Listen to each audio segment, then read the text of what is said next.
Assalamualaikum warahmatullahi wabarakatuh. Kembali lagi di podcast Bengkel Sastra bersama saya Teresa Ajahra dari kelas 8A dan saya Sana Jasani Albais dari 8K.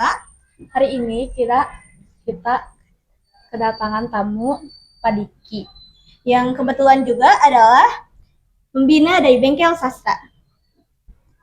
Hai Pak, apa kabar? Kabar baik ya, biasa aja, santai aja ya, santai aja. So, di sini kita akan menanyakan mengenai kokurikuler. Kokurikuler ya, gimana? So, kalau boleh tahu, kokurikuler itu masih P7 kah atau P5? Oh ya, jadi gini ya. Tahun kemarin namanya memang P5 ya. Untuk tahun sekarang, tahun ajaran baru, kita sudah laksanakan kan kemarin satu kali ya. Itu yang kelas 9 tuh literasi, kelas 8 membuat pot apotek hidup ya, kelas 7 membuat sarapan sehat. Nah, di kokurikuler ini bedanya dengan P5 itu secara substansi sama, isinya sama, hanya temanya lebih bebas gitu dibandingkan dengan P5, dan waktu pelaksanaannya juga lebih fleksibel, bisa melalui pembiasaan juga. Itu kokurikuler sebetulnya gitu ya. Itu apalagi bagaimana kokurikuler bisa membantu pengembangan keterampilan dan minat siswa? Kokurikuler membantu meningkatkan apa? Pengembangan keterampilan dan minat siswa. Pengembangan keterampilan dan minat siswa. Ya, pastinya karena di sini kan kalau namanya project itu pasti mereka menyiapkan segala macamnya itu sesuai dengan apa yang mereka inginkan. Jadi bakat mereka, keinginan mereka seperti apa lebih tereksplor lagi di kegiatan project kokurikuler ini gitu ya. Misalkan mereka sukanya variasi di kemarin pojok literasi itu ya, sukanya itu pojok literasi atau pojok baca yang desainnya itu seperti ada apa tuh, gambar-gambar mobil balap atau apa gitu ya, lebih bebas ya, nggak selalu pohon terus menerus ya itu. Jadi pojok literasi juga itu bisa dibebaskan tergantung kreativitas kelasnya, seleranya seperti apa, jadi lebih seperti itu. Apalagi kalau manfaat kokurikuler itu apa Pak? Manfaatnya Iya. ya pastinya kokurikuler ini pembelajaran yang tidak bisa dilepaskan dari pembelajaran biasa di kelas. Jadi kokurikuler ini pastinya menumbuhkan minat, bakat gitu ya, yang pastinya sesuai dengan tujuan dari pemerintah atau dari Kemendikdasmen oleh sekarang, yaitu tentang program 7 kebiasaan anak Indonesia hebat ya. Seperti yang kemarin kelas 7 kan membuat sarapan sehat, berarti masuk ke 7 kebiasaan yang mana? Makan sehat dan bergizi kan gitu. Terus pojok literasi maksudnya kemana? Gemar belajar dari 7 kebiasaan itu. Jadi semuanya berkaitan dengan yang 7 kebiasaan anak Indonesia hebat. Jadi kadang-kadang kokurikuler ini disebut juga apa, P7 ya, karena memang di dalamnya pembelajaran kokurikuler ini menekankan kepada 7 kebiasaan anak Indonesia hebat itu, dan juga dimensi profil lulusan ya, yang penalaran kritis, keimanan dan ketakwaan, sampai komunikasi, kesehatan gitu ya, semuanya di sana gitu ya. Nah, jadi itu. Apa lagi? Apa penasaran dengan kokurikuler yang akan dilaksanakan atau gimana? Ayo, Teresa. Apa perbedaan antara kokurikuler dan ekstrakurikuler? Oh, perbedaannya sekarang ya. Kalau kokurikuler itu pelaksanaannya bisa di jam pelajaran.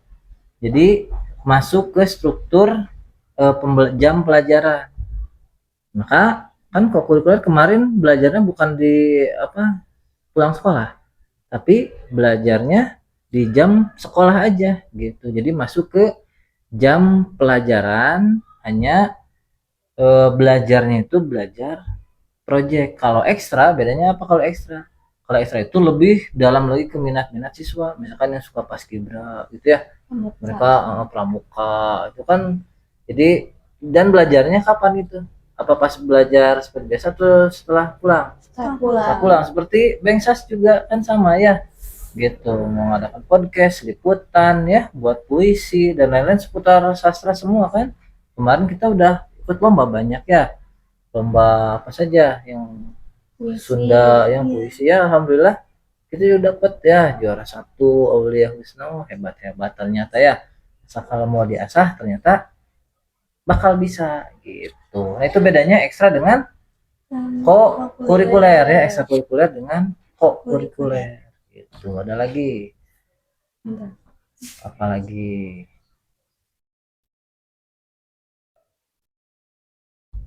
Ya sok nanya apa aja ke bapak sok ya, perlu terpaku itu sok apa lagi Kalau sana. kokurikuler yang akan dilakukan sekarang itu apa?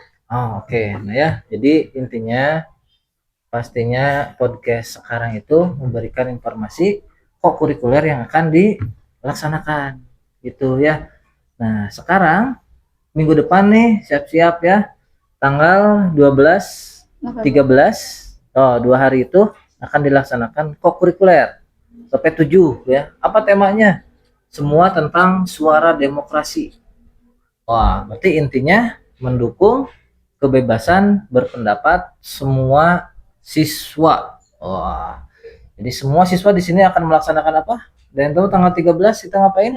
Kita nyoblos ketua Nyoblos OSIS. ketua OSIS. Tapi tahu nggak caranya? Nyoblosnya itu cara nyoblos pakai kertas atau gimana? Nanti. 10 orang pakai kertas, yang lainnya nge-voting. Nge-voting ya. Nah, voting itu gimana? Apa ujug-ujug ada nggak hasil apa aplikasinya? Enggak, tapi dari mana? Nah, nanti kelas 9 akan membuat aplikasi. Oh, ini hebat nih nanti kelas 9 ya. Membuat aplikasi e-voting. Yang kelas 8A nanti votingnya panitianya dari kelas 9A. Ya, jadi kelas 9A nanti masuk kelas 8 dan 7A. Gitu. Kelas yang B berarti nanti yang panitianya atau mentornya dari kelas 9B dan seterusnya sampai ke 9K ya, 7K. Nah, voting. Tapi ada juga yang ikut manualnya ya, gitu. Jadi kelas 9 nanti kokurikulernya membuat aplikasi e-voting ya, dan hasil quickcon. Nah, tahu nggak quickcon? Apa itu quickcon?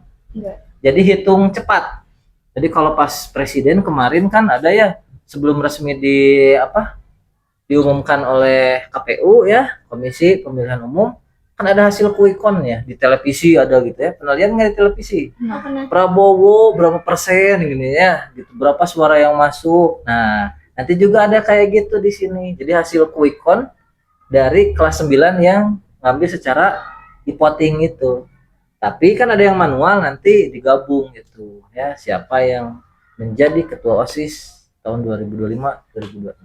Wah, itu terpilih hari Kamis ya. Itu kelas 9. Kelas 8 ngapain? Nah, kelas 8 ngapain? Ayo. Bakal ngapain? Nanti Teresa Sahnas. Kelas 8 nanti akan melaksanakan sama nonton debat ya seputar sastra. Jadi kelas 8 nanti kokurikulernya rumpun bahasa. Nanti membuat resume debat, nanti nonton debat nanti teh ya. Nah, udah nonton debat baru dibikin resumenya, hasil dari debatnya itu. Jawaban dari calon satu apa gitu ya, pertanyaannya apa. Ditulis, itu nanti di lapangan nonton bareng. Terus bikin puisi. Nah, bikin puisi tapi dengan rumpaka pupuh. Apa itu rumpaka pupuh? Oke. Tahu kan pupuh? Tahu. Jadi ada aturannya kalau pupuh, makan suku katanya harus berapa, ujungnya harus bunyinya apa, misalkan harus U, harus A, harus I gitu ya. Nah gitu, itu aturan pupuh. Nah jadi kita buat puisi dengan aturan pupuh gitu. Lalu membuat surat. Ini yang menarik nih. Nanti kelas 8 siapkan tuh ya, siapkan kelas 8 membuat surat terbuka untuk sekolah gitu. Jadi kalian bikin surat nanti itu sebagus mungkin suratnya, bisa diwarnai di apa gitu ya, semenarik mungkin. Nanti dipilih yang terbaik. Nah, ya. Surat dari kelas 8, surat terbukanya nanti dipilih yang terbaik. Insya Allah nanti oleh ibu kepala. Gitu. Mana surat yang terbaik ini? Ya, isinya apa saja, tidak bebas. Isinya itu tentang hal yang sudah baik yang ada di sekolah ini apa saja. Terus yang perlu ditingkatkan apa? Gitu. Nah, terus harapan kalian sebagai siswa untuk sekolah ini tuh bagaimana ke depannya? Isinya itu. Oh, siapkan dari sekarang tuh, dibuat kisi-kisinya tuh dari sekarang ya. Jadi buat surat terbuka untuk kelas 8, membuat surat yang isinya itu hal baik yang perlu ditingkatkan dan harapan untuk sekolah ini. Dari surat terbuka yang kalian buat. Nanti contohnya juga ada dari fasilitator di kelas ya. Siap ya, di kelas HPS tuh. Kalian bikin surat ya kepada gitu ya. Nah, gitu. Kepala sekolah dan Bapak Ibu guru isinya. Gitu ya. Untuk kelas 7 nanti membuat alat peraga pencoblosan dari bilik suara dan lain-lain. Itu ya. Nah, itu yang akan dilaksanakan seperti itu. Ada lagi apa yang penasaran sok tentang kokurikuler? Ya, sudah jelas tentang kokurikuler, apalagi Sahnas? Tanyakan aja ke Bapak. Oh, biar semuanya bisa diinformasikan ke yang nonton nih. Gitu ya, biar tahu nanti yang akan dilaksanakan itu bagaimana kokurikulernya. Ya. Ada lagi? Ayo. Tantangan apa yang biasanya dihadapi guru dalam membimbing kegiatan kokurikuler? Betul, ini bagus ya. Nah, suaranya kedengar nggak ya? Yang kenceng ya, biar kedengaran sama yang di apa dunia maya yang nonton ini ya. Jadi memang tantangannya untuk kokurikuler ini, pertama guru-guru harus ekstra. Kadang-kadang menjadi fasilitator tuh bukan di yang wali kelasinya, seperti Bapak sekarang jadi fasilitator kelas 8 ya. Nah, Bapak harus tahu jadinya di kelas tersebut mengatur karakternya, kan belum tahu nih.